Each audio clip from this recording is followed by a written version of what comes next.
everyone, and welcome back to the Zbricks Show. My name is Zach. I'll be your host tonight. And tonight I'm going to be talking to Mike from The Cool Factor. So if you don't know, the Zbricks Show is a show where I talk to different members of the online LEGO community, whether it's through YouTube or Instagram. And would you like to tell us a little bit about yourself and your YouTube channel? Sure. Hey guys, nice to be here. Thanks for having me. My name is Mike. I run the channel called The Cool Factor. And you may also recognize me from my work with Beyond the Brick as a collaborator, as a correspondent, reviewer, whatever you call it. And you can also recognize me from my past work with Brick Vault. Right now I'm on my own on The Cool Factor doing all kinds of LEGO content, live streaming, reviews, news videos, you name it.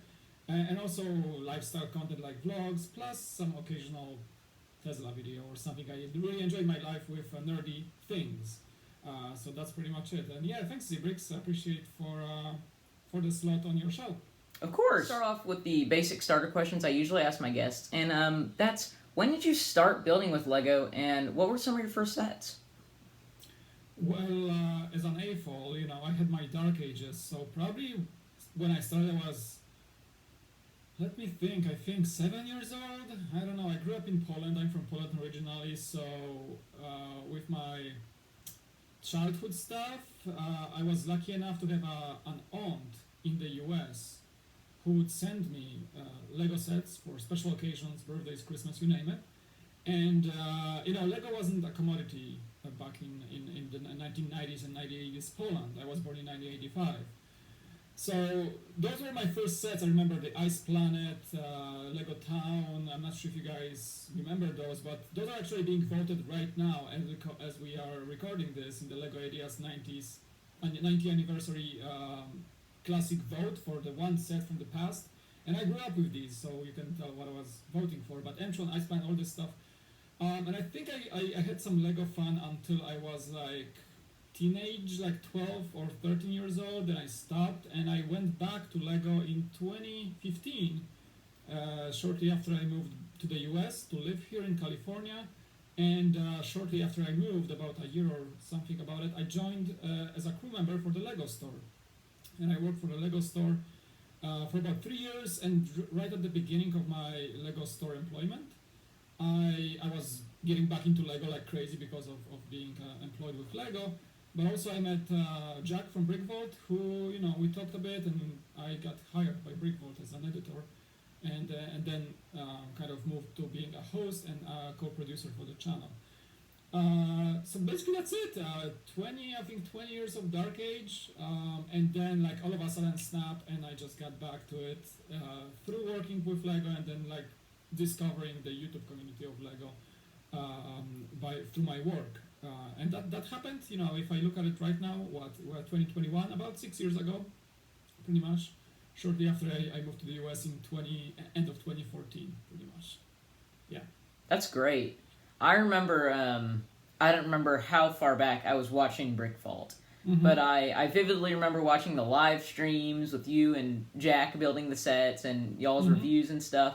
And I was kind of sad to hear that you were going to leave Brick Vault, but I'm really happy to see the content that you've been making on your own, and I think it's really great stuff. Yeah, it's been very, the decision to continue was like a no-brainer for me, because I really found passion in making videos and just sharing my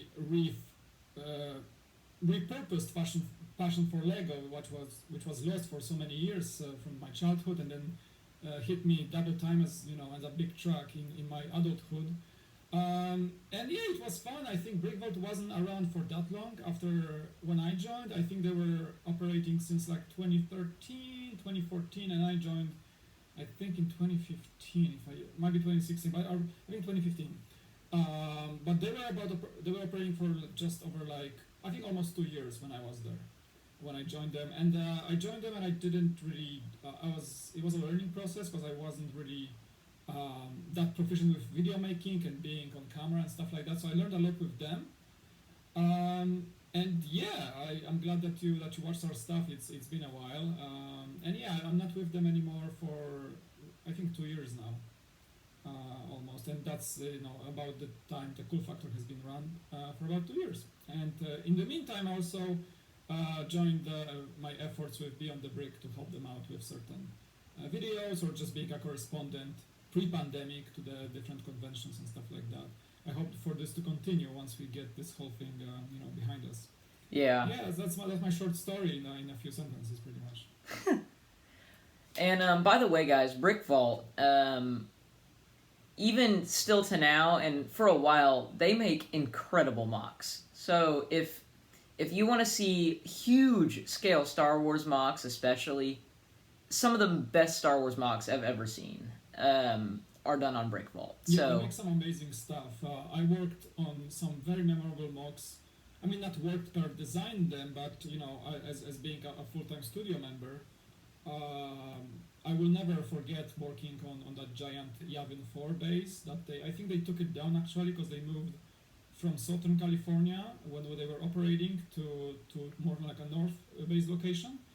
But that was something I will remember forever. Just putting this giant tarmac for the Yavin base, and we worked on several minifigure scale Star Wars ships, AT-ATs, giant Ghost was also a pinnacle. That's my favorite one right there. It was designed in studio, and we spent a lot of time on it. I was helping build it, but the guys were really on to the design phase of it, and it was also like I'm happy to have those memories to remember like how the process looks like for building such crazy models, and I think they're striving now as creators of one of the most beloved Star Wars and not Star Wars mocks in the LEGO community right now.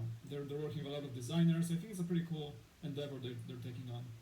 They make some incredible stuff. That Ghost, wow. It's easily one of my favorite LEGO mocks of all time. It is pretty cool. It was pretty fun to build, and I think I actually, when I remember, I was vlogging back then, and the Ghost was the centerpiece in the studio for a while, and I think every vlog or every kind of update we made was having the Ghost in it.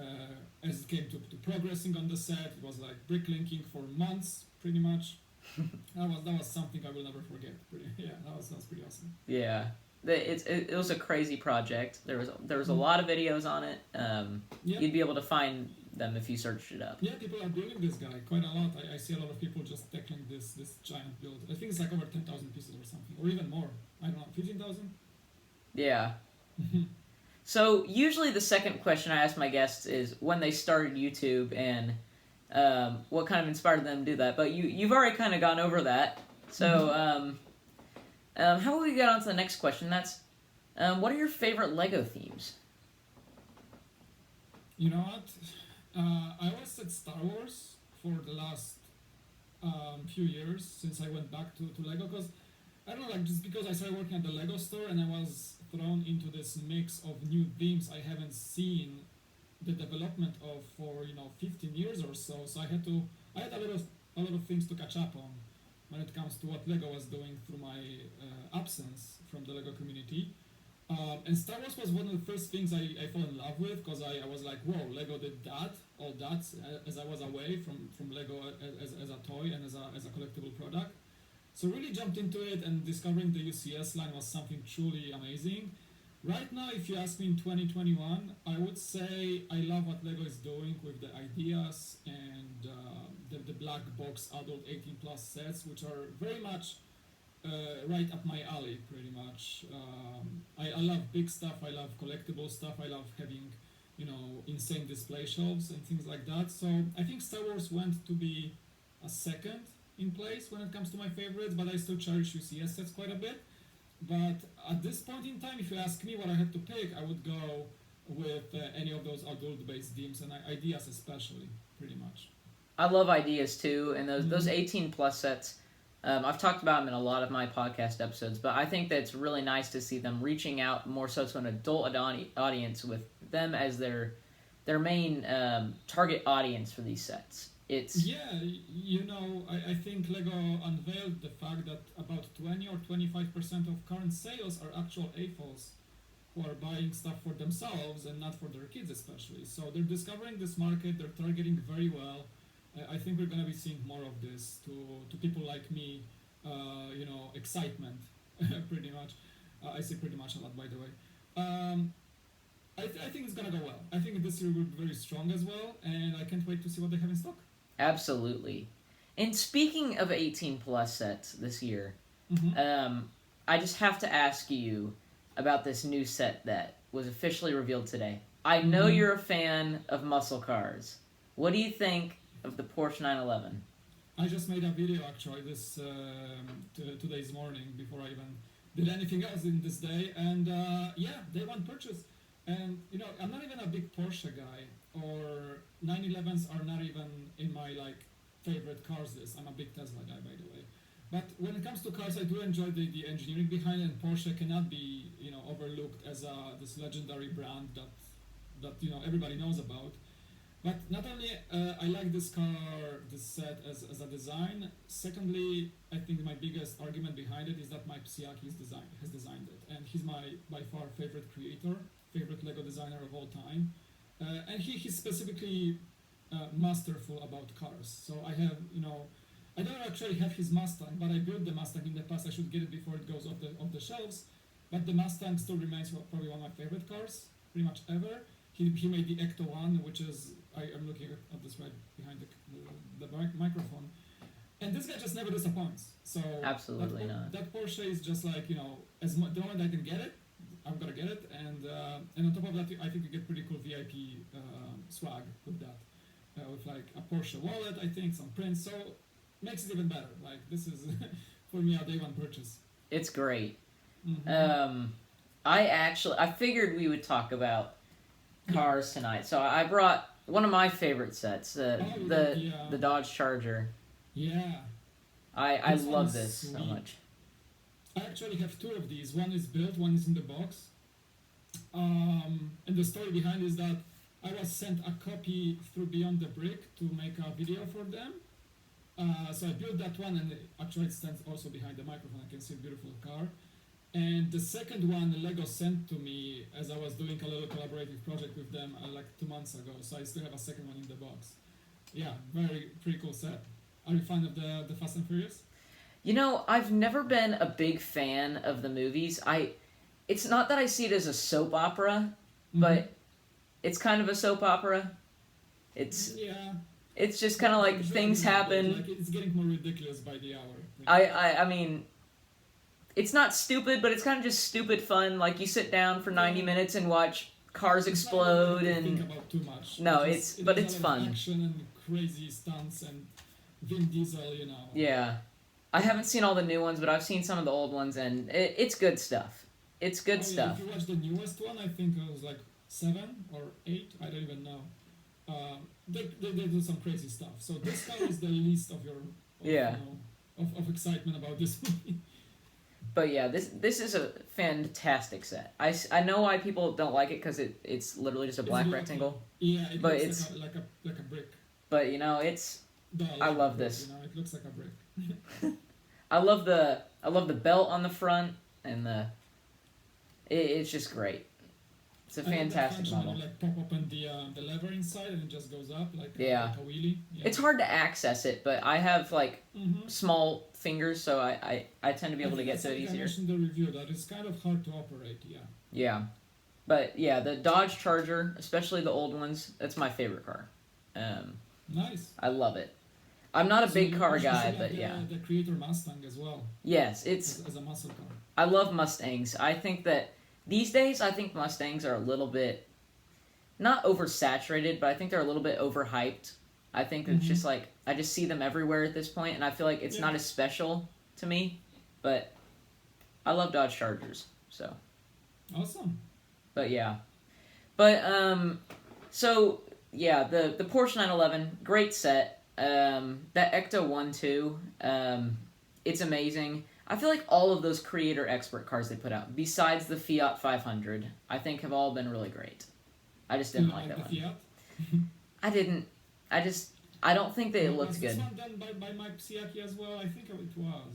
But I think he's doing all the cars at this point. Yeah, I So think that we can tie the brand of creator expert cars to just one guy that makes the whole thing running. And as long as he does it, I'm gonna pretty much buy every vehicle from him. I know. I just like there's something about his builds that no matter if he does this one or the Saturn V or anything that's even non-creator car, I always find his builds the most enjoyable, and I'm streaming a lot as well on my channel.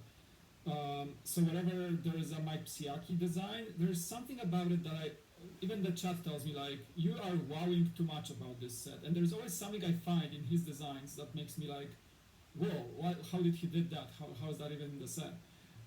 It's almost like Mox made the Lego sets from him, and I do appreciate it. I do enjoy his process. I do enjoy his legacy with Legos. He's building it. He's like a walking legend as a designer, pretty much. Yeah.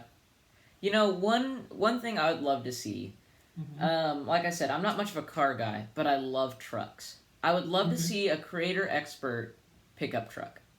I really don't even care what brand it is. I don't care which model it is, but I would love to see a truck. Cybertruck in the future. Cybertruck would be great. That's easily. Brick and Nick, he's a Twitch streamer, great guy. He had one in ideas. Yeah. Unfortunately, it was rejected. So I guess Lego has some issues with. I think Elon Musk, the owner of Tesla and everything. I don't think. Yeah. Lego says there's something behind the scenes that prevents Lego from even trying. I guess. That and I mean, not to really get into it, but he's kind of out there. I mean, he's a crazy cool guy. He put a car in space just because he could, but also, I mean, he's done some questionable things, said some questionable stuff. I kind of see why maybe they're not the most fond of him, but he's hard to work with. That's for sure. Absolutely, he's very demanding. Yes, he's very out there. A very different type of person. Kind of like a crazy genius, I would say. Like it's, He's kind of a mad scientist. There's a lot to say about Elon Musk for sure. But yeah, I'd love to see like an F-150 or I think that'd be great. There was this team in the past, the model team. I'm not sure if you're familiar with this, but those were kind of precursors to the creator cars, and they had this, I think at least one giant like rig. Yes. Actually, a truck like the Mac Anthem from Technic, but it was brick built as the creator cars today are pretty much. I've seen that. I actually just watched the other day a video on that Welcome to Apocalypseburg set, and there's a reference to that set in there, which is kind of neat. But yeah, I've seen those. I like them, but I kind of wish they would branch out from the kind of cars they do, because there's stuff other than these sporty cars that people like that I think would be good. Just wait for it. Like every time I think a Lego is approaching a vehicle like this, they choose, okay, it's gonna be Technic or it's gonna be creator expert, Yeah. So I think Lego doesn't have any sort of restraints on what to do depending on which licensing. I think they have licensing planned out for the next 5 years. Yeah. I don't think I would exaggerate by saying that. We've seen some one shots like the Mac Anthem truck in Technic, or we have actual licensed work equipment like the Liber excavators, or sets based on cranes and utility vehicles. So I think every year, if you look at the Technic and creator expert in general, it will be always going to be something new. I think the Porsche is just one of the first probably set for this year, but there's going to be 2 or 3 more cool licensed things that we can expect, and it's not gonna end. So you may get your Lego is holding Ford license. They actually make Mustangs. They have Speed Champions with Ford vehicles. I don't think and I think actually the F-150 was made in a Speed Champions set. Yeah, I think there was a blue one for sure. Exactly. So today's unveiled Porsche was also made in Speed Champions. Exactly same 1974. 911 Turbo was made in Speed Champions, so I wouldn't be surprised if next year we get like a Ford 150, F-150 in big models. So you may get your own copy. Who knows? Yeah, maybe like speaking of the Speed Champions, maybe an F1 would be kind of cool. That'd be kind of a cool concept. See, there's so many cool concepts for these. You mean? Huh? Formula cars? Yes. They did the Ferrari. Oh, they did. I forgot about that. Remember that one? Yeah, that was one of the McLaren. That was old, yeah. A McLaren bolide, F1 bolide, I think. But I remember the Ferrari one for sure. There was like a set with Ferrari wind tunnel. It was the Ferrari F1. That was kind of a blocky car, though. I think it looked pretty cool, actually. I'm not too familiar with the model or Ferrari in general, so I Okay, guess maybe I'm just not a fan of the design of the car. If it was maybe. very accurate, Yeah. but I don't know. But yeah, Lego could totally explore F1s. You know, in the past, even in my childhood, they were doing the town sets with actual racetracks, and back then even there was F1 cars. So it's something that I think just depends on planning. Lego really tries to diversify every year. So say, okay, this year we're gonna be heavy on this type of building, and the next year we're gonna put something new.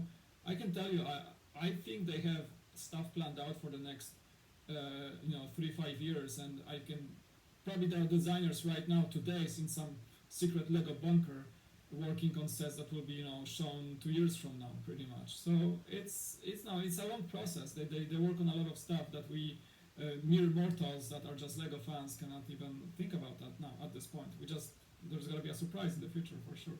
Yeah. You mentioned Speed Champions. Are you a big fan of that theme too? I mean, I do not collect them like religiously. I'm a big fan of the new change of the 8 stud vehicles. Yes. I enjoy the Ferrari Tributo.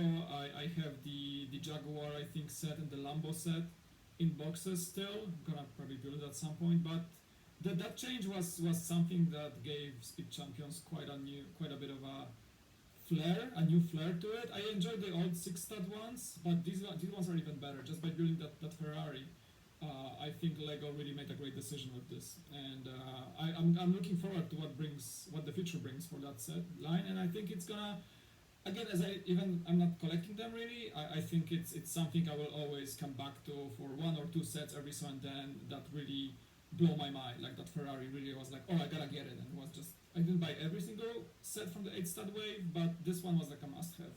So there's always something for sure, and I think it's gonna continue to be like that. Yeah. Now that I think about Speed Champions, the last Speed Champions set release we got was January 2020.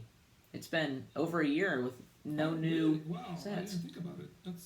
You might be right. I wonder what the future of that theme holds. Yeah, at this point we should know the next. We don't. I don't think there's anything That's a good point. I didn't notice that it's been a while. There's been no news about the theme ending. It's just we haven't gotten any updates. Well, I hope that's not like some sign of something worse, because we've had themes that just ended without much of a statement. Yeah. Wilsonites was ended pretty much just like that. And Hidden Side too. Hidden Side was like, yeah, they didn't say like, yeah, we're not gonna make anymore. They just like ended it, and I think same happened to the Elves line as well. Yeah. For some reason, like I don't know, like if it was my personal opinion, like I would say Lego has been lacking in communication on certain things lately. Yeah. I didn't enjoy some of the like late press releases or things like the Ninjago City Gardens, which is behind me. That was I think the funniest release for a set I have ever seen. Here, I don't know, like I remember the hype and the craziness around the Ninjago City, a few years back, and I was back then in Brick Vault, and we would get the press pack like a week before everybody else to prepare the news and hype, and we were like, we couldn't share it back then, but I was like, oh my god, and we had all this time to actually make a video and like prepare it and everything. And this time, I know people received the copies of the set beforehand, like the LAN members, but for general release, I don't think it was hyped like at all, and it was just like, okay, they just came out with it. It's coming in a few days. Here we go, and such a big release. I don't know. That was so weird, honestly.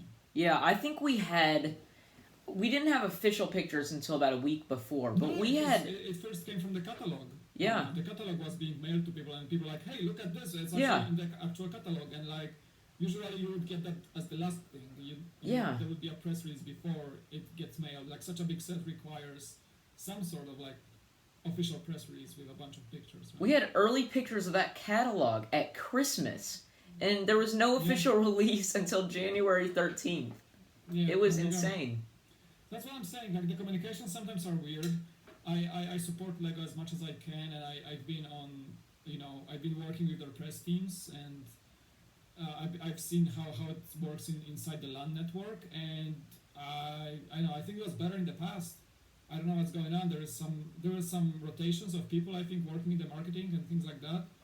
but even though through my experience, I've seen some good launches of sets, I've seen some terrible launches of sets, I've seen some confusing communication.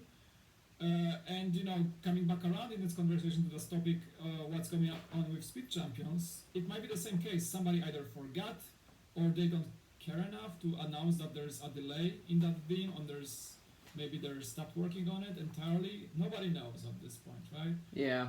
We should have at least some sort of award from marketing people at Lego to see what's going on. Yeah. I'd be kind of shocked if that came to an end because Speed Champion seems like a pretty popular theme. Yeah, I don't see the reason they would cancel it, honestly, at this Unless there point. were licensing issues, I don't think it would come to an end. I don't think so. I mean, they have a plethora of licenses probably to go through. We've had how many automakers are actually in that line at this point? A lot. So many. Right? We've got Ford, Ferrari, Jaguar, there's Lamborghini. There is McLaren. There is Porsche, McLaren, Jaguar, as you mentioned. There is the Lambo right now, Lamborghini, Porsche.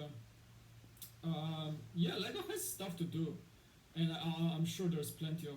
And they wouldn't cancel a bin after releasing just one lineup of 8-stud cars. No. I think they just may take more time to design these because you're comparing the release schedule to a 6-stud wide lineup, so they would be more often, I guess. So maybe the 8-stud wides require more work, and maybe there's not gonna be a January announcement, like we don't have any announcement right now, but maybe we're gonna know something in the spring or something. Yeah. Mm-hmm. But yeah. But I will tell you, the release they did today for that Porsche 911, that's the kind of press release, or the kind of release that's really nice. They had some nice shots of it next to the real cars. Yeah. The Porsche themselves announced it. It's just that's perfect. That's how it should be done every time. Consistency, because they did well with the blacksmith shop from ideas. They're doing well with the Porsche. The Ninjago City Gardens was kind of hit or miss the release. Nobody knew what was happening. I think it's like different teams working on different launches. I don't know what's the deal. I just hope they're gonna build up their consistency so everybody's on the same page. Yeah. Now that I think about it, there may be a little bit more hype built up around them for Ninjago City when February 1st comes and when it's released to the general public. Maybe, yeah, probably. But then again, with this car, it's a month until it's going to be released to VIPs, and they've already done their giant release for it. I don't know, they make no sense. Licensing requirement. They're working That's with true. Porsche, and Porsche is a company that thrives on quality of communication. And they're like a luxurious brand, so they have to make sure that everything under like their official license is like pristine. And Lego City Gardens, is their own theme, so Lego controls everything about it. Yeah. You don't have to ask anybody to follow any guidelines. When it comes to Porsche, and probably that Lamborghini Cyan also was a big launch, and Lambo was working with Lego on that one, and on top of the crazy pictures and beautiful like launch materials, we had not only the designer video, but we had a full like story of designing this set that the guy basically went to Lamborghini's headquarters and they were working on the set for months, and they documented this in like a bunch of mini documentaries on every single aspect of the design of this car. So you can see brands putting on their name together with Lego, they may have different requirements. That's true. That's what was happening with Porsche, that's what's happening with Lamborghini. There are strict guidelines. You gotta work that way, or else we won't license this set for you, pretty much. That was a really nice set too. In the end, I never was like the Lamborghini. Mm-hmm. That was very nice looking. I mean, I wasn't a huge fan of the lime green and that much abundance and the gold together and stuff, but it was fine. I don't have it, but I'm gonna get it at some point. I think just like I'm concerned by the fact that people are reporting quality issues with this set when it comes to. The lime green color is different, can be different on different bricks, and once you assemble the set, you see the shades of lime green being different on different parts of the set, and people don't like that. So your mileage may vary depending on which copy of the set you purchase. Yeah. And speaking of Technic sets, that since we're kind of on that subject, another set that I was really excited about, and I was really upset by the release, was that Osprey from last year. Like getting started on that. What a joke. What a joke. I mean, I have it. I'm lucky enough to have it. Yeah. and it's only thanks to a fan that it was a crazy, like a fan reached out to me. Actually, funny enough, he has the exact same name as you, Zbricks. And that's, I think I confused you guys in one of my I streams. think you did. I've seen you confuse me twice. Z_bricks on Instagram, but he's an entirely different guy. He's from United Arab Emirates, and he reached out to me as a viewer of my channel saying like, you know what, I know a store manager here in Abu Dhabi, and I know he's getting some, I know he's gonna be selling them, I can reserve a copy for me and for you, and we're gonna get it. And I was like, I don't know you, like, this is so scary. How do I get a set to the US from Abu Dhabi?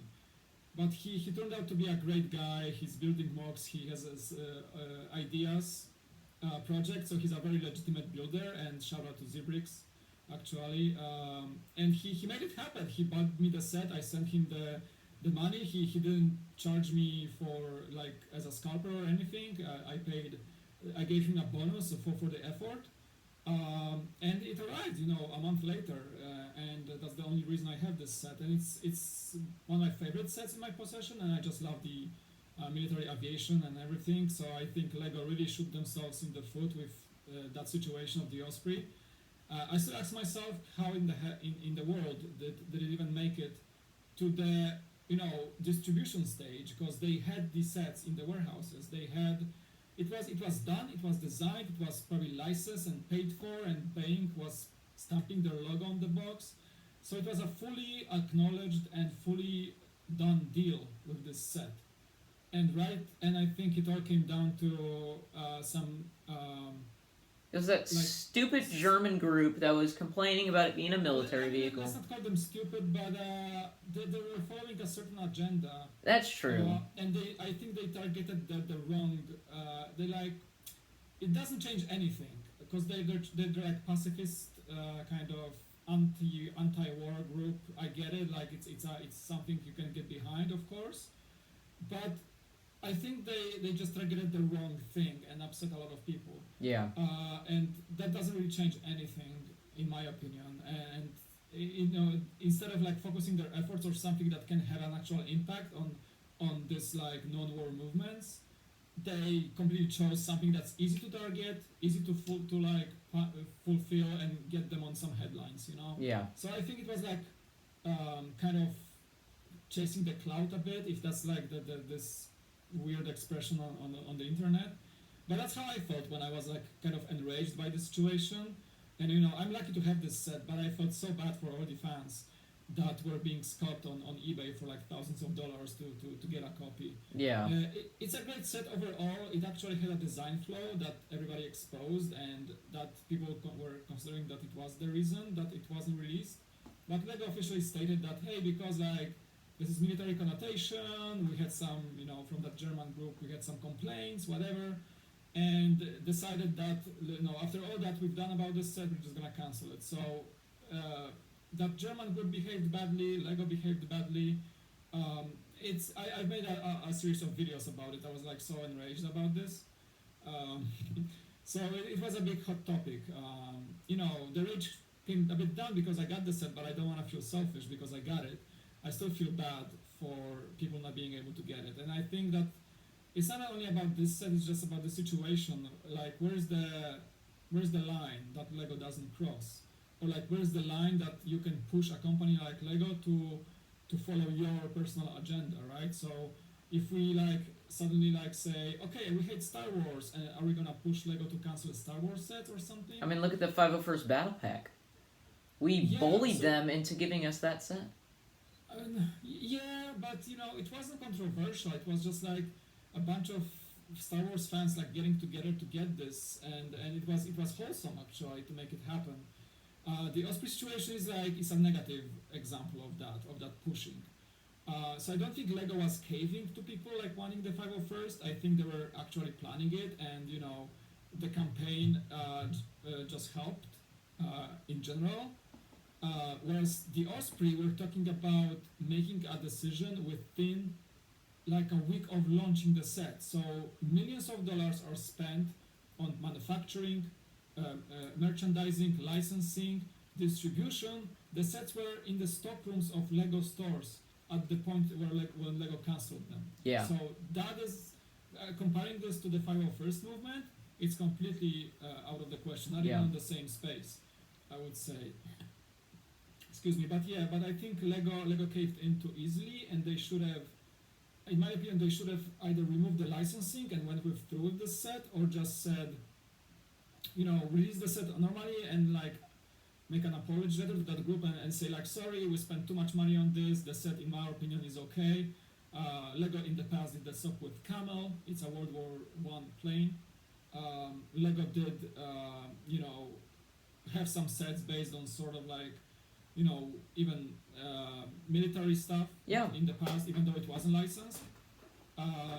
That Stop with Camel is a fantastic set. It's one of my favorites. Yeah, so like... Yeah, it's one of my most wanted sets of all time. I just feel like they caved in too easily, and it was just a bad financial decision for them. Because it's been a few months, and Lego was like trying to communicate this to us, saying like, I don't know, we're gonna sell the current stock, skyrocket eBay prices thanks to that, because the set is super rare right now. Mm-hmm. And we still don't know what did they do with all the manufactured Ospreys. Like, exactly. Like, we don't know if they scrapped them for parts.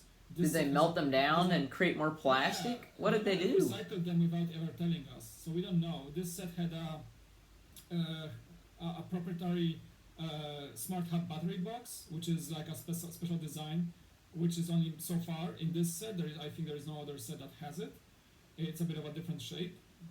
So they had to design this, and I didn't see any other Technic set using this system, this specific battery boxes since then. So I don't know. We don't know if they scrapped the boxes, if they recycled everything, if you can even buy the pieces on the pick-a-brick system in the Lego.com. I don't even know. So it's a miscommunication, a misstep, if you will, that probably a lot of fans will remember for years to come. Yeah. Mm-hmm. I think that the blame for that release really does fall on the Lego group. It does, because you just, I don't know, I think you just don't... you don't cave in like that. You don't cave in like a week before release. If there was an issue, that should be something that should have been decided in the brainstorming room. It's like they sit with... They knew what they were doing. Or whoever was thinking about this set from the Lego Technic team, and say like, you guys, it's a military vehicle, even though it doesn't shoot people, or it's not mainly used for offensive operations. It's just a transport vehicle with some defensive capabilities. If you want to, Ospreys are mainly used for transportation and medevac. But still, like, it should have been decided on before the first brick was molded. Absolutely. And yet we have a situation when we have hundreds of thousands of sets probably waiting in the warehouses, in the stock rooms, and like, oh, by the way, we're not selling this. And like, what? That was like a multi-million-dollar mistake, I think. Absolutely. Mm-hmm. Actually kind of a obscure reference to Lego Military. Mm-hmm. It wasn't necessarily... It's more fictional, but it is absolutely based on real life. You know those Lone Ranger sets? Yeah. We got a Cavalry Battle Pack, and we got a Cavalry Commander in that train set. That's what I was referring to, kind of. Yeah. Based off of a real person, we got a Cavalry Commander. And it's like, come on, you released a Stop with Camel, and you can't release a rescue helicopter. I don't know. Mm-hmm. I feel like it was a mistake. Yeah, because Lego made the Osprey as a rescue version, which it doesn't even exist. No. It's a concept designation for like Canadian Air Force, I think. That's what it's supposed to be. But there is no Osprey in those colors in existence, so they kind of took the U.S. Marines Osprey, as I know these guys because they fly above my house every day. I have a military base next to where I live. And Ospreys are everywhere. And they like the gray Marines designation is easily seen as a Marines military vehicle. So Lego said like, okay, we're gonna remove all the US designations and put some orange on it and put some rescue stickers and we're good. So I think it just if they were to scrap it, it just shouldn't have made it through the decision phase, the actual planning for the set and everything. So. Yeah. It's been a mistake, I think. I don't know if Lego learned from it. I don't know, but it probably was very costly for them. That's the problem with a lot of companies these days, and it just seems really apparent these days that a lot of companies and a lot of groups really cave in. We see video game companies caving into Yeah. the demands of certain areas across the globe, certain countries. It's Yeah, just it's like this world unfortunate to see we're it. living in, the cancel culture and all this stuff, Yeah. and companies trying to be politically correct all the time, which I think it's hurting a lot of companies in the long run, because some of these demands or some of the things that people are offended by are kind of much exaggerated. And I don't want to say the word extremist, but because it's very bad connotation, but a lot of these things that a lot of companies decide to cancel because of some groups are coming from groups that are very like radical in their agendas, and it's kind of sad to see that there is so much easily offending stuff, which is like, as I grew up, that wasn't a problem really, and I think it just became more prevalent as we grew into the world of social media, and the flow of information is much easier, and just like things flow faster, and there is a lot of toxicity in the communities. So even in Lego, there's a lot of things that are bad in the world, and I think there are like more loud and voiced because of social media. And I think the modern corporations and companies live in this world. It's so much easier to like bash a company for doing something, because you tweet about something, you get some followers, it goes viral, and the company has a big PR problem. So I think that's why companies are trying to be safe, and really cave in easily, because like, all right, we're gonna cancel it so we don't pay it in our stock price, or we don't get bashed by Reddit for that, and we lose our revenue for the last year or something like that. A good example is like today's craziness with the GameStop, and like, I don't want to get into the stock market, but you can see how much internet can go crazy about Absolutely. things. And I think it's a good like segue to that conversation about how easily companies cave to demands of Yeah. mobs of people. And that's the problem. Of course, that's a problem. But you've got to look from the perspective, from the business standpoint. Like in the past, when I was younger, when I was this younger boomer that I am today, it was just easier to make mistakes and own them. And now, like, if a company makes a mistake, they have to be sorry really fast. Yeah. Because the social media will just eat them alive, and it's a big problem. And I think it's gonna be happening more and more, unfortunately. I mean, I don't know if you're really invested in video games and stuff, but Yeah, do you know about the Cyberpunk release? Oh yeah. Oh yeah, but it's something that I'm proud of them for, and I think this is a good way to end this video too. Is it's nice that the developer came out and apologized in a video recently with their plan, how they're gonna fix things, and you know what? I think that the Lego Group has learned from this mistake, just like they have. I think that they saw the response from their fans, from the adults and the kids alike, that were really interested in this set. And I bet they'll be a little bit more hesitant to back out of releasing a set in the future. Because, Probably. I mean... Yeah, the CD Projekt Cyberpunk situation, that's exactly a good example of just what we talked about. It's like how fast a company can receive a backlash in modern times. Absolutely. For their mistake. I love CD Projekt. The Witcher 3, it's a Polish company. I'm Polish. Like, it's very close to my heart. Because, just like a quick example why I'm so invested in this, because the context here is that Polish gaming market was terrible for years. We had we either had no AAA developers, or we had very bad video games coming from Poland. And it was like for years. Like when I grew up, it was just like being ashamed that there is no Polish company that can make a good game recognized globally. And then CD Projekt came in and they made The Witcher 3, and The Witcher 3 made, dozens of Game of the Year awards over time, and became this legendary game that it's right now in my personal ranking. The Witcher 3 is the best game ever made, in my personal opinion. And I've heard that from a lot of people. I played for the third time right now on my PlayStation 4. And then, this company gave so many expectations because they made The Witcher 3, and they made this like one of the best RPGs ever made for many people. And then, they announced Cyberpunk 12 years ago or something, and they were working on it. And then, all the crunch and investors' money and everything was on the table, and the developers admitted that it wasn't their decision to launch the game, it was the investors' decision to launch the game prematurely. And the situation with the consoles, I refunded my copy of the PS4 without even opening it because I'm not playing on Google Stadia, the Cyberpunk. That's the only way I can play it in decent settings. Honestly, who is buying Stadia at all? Who in the world is using Stadia? Me? I don't know. You are? Wow. That's what I'm saying. I'm playing on Google Stadia.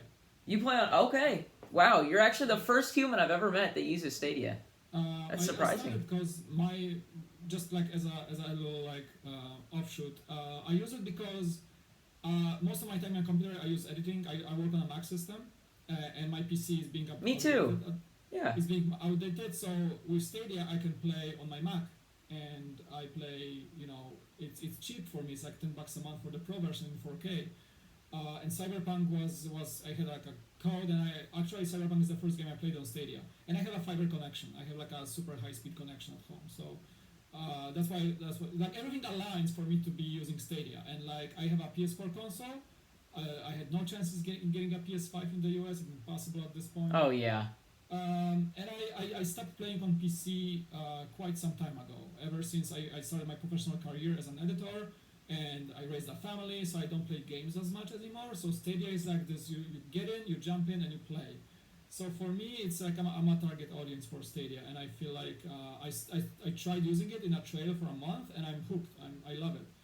But you need a fast internet connection, and I play on a 5K Retina iMac display, which makes Stadia just look so amazing, and it's like you're playing on a PS5 on your own Mac. So it's really good.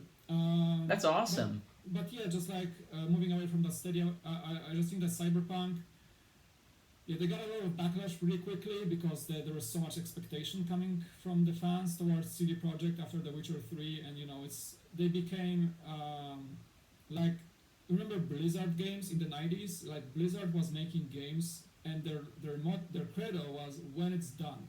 So Blizzard would make Warcraft, and they would make Starcraft, and then we waited for Diablo 3 for many years, and every time a Blizzard game came out, it was like a celebration of the whole community. So I think CD Projekt became the same thing. They made The Witcher 3, and then people were like, oh my god, they're making the game for so long. Cyberpunk would be the best game ever made. And it fell short because of premature release, investors pushing in, and now they're trying to just flex tape the whole thing and fix the holes. And I hope they succeed. And I'm glad that they were able to own the problem, and they came forward. It's you don't expect something like this from like electronic games. Absolutely. Like, oh, we made a mistake. We're sorry. And CD actually said they're sorry, and they admit that they messed up with the game. You never would have seen that from EA or Activision or Blizzard. Exactly, Never. Exactly. So it's good to hear they're not. They're a stock traded corporation. They're a public company, but still their communication with the fans is something they prevailed with, and it's good to hear because that's why so many fans put trust in them and even forgiven them for Cyberpunk in a way, even though there was this crazy situation with like refunds and PlayStation Store refusing refunds, and it was crazy. But at least they owned their mistake, they owned the situation, and at least right now we can just expect better things. And I play on Stadia, and they update the game constantly, so I can see the improvements already. The Witcher 3 in this state and form, in this day and form, it's a really, really good game still in 2021, and because they patched the heck out of it.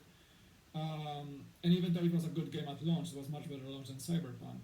But I think with their skill and knowledge, I think they're gonna get this game to where they want it to be. It's just gonna take time, because this game should have launched a year from now, not in December 2020. It should have been, but they had deadlines, they had a crunch, they were pushed by people who put money on it, and that's what we are getting. It's same like Activision. Activision gets pushed, or like even Blizzard being part of Activision. It's a conglomerate company, a giant, entity that makes money, like millions and billions of dollars. Just a giant corporate. Yeah, like Activision is like the division, like EA and Activision are the division of corporate media, and they just like, we gotta get this, we gotta have the next Call of Duty by next December, no matter what.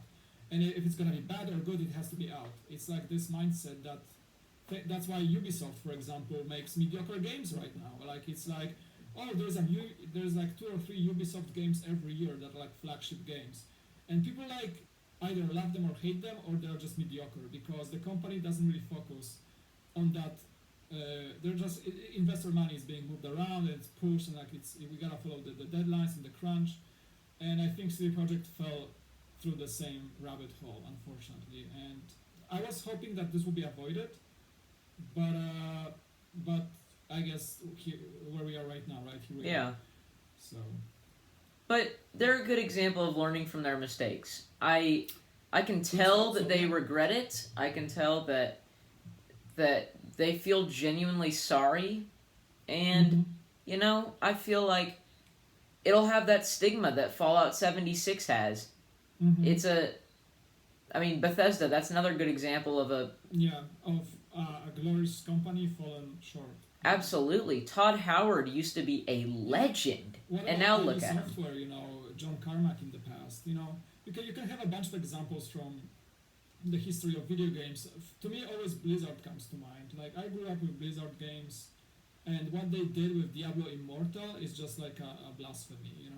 And like, Overwatch 2 with all the loot box garbage. And they come up and like, here's a mobile Diablo game because investors asked us to do a mobile game. Like, what? Where's Blizzard from when I remember when they like 1998 StarCraft was like, whoa. And you know, I still watch StarCraft streamers up to this day on Twitch every day pretty much. When I edit, I pop up some StarCraft streamer because that was such a good game.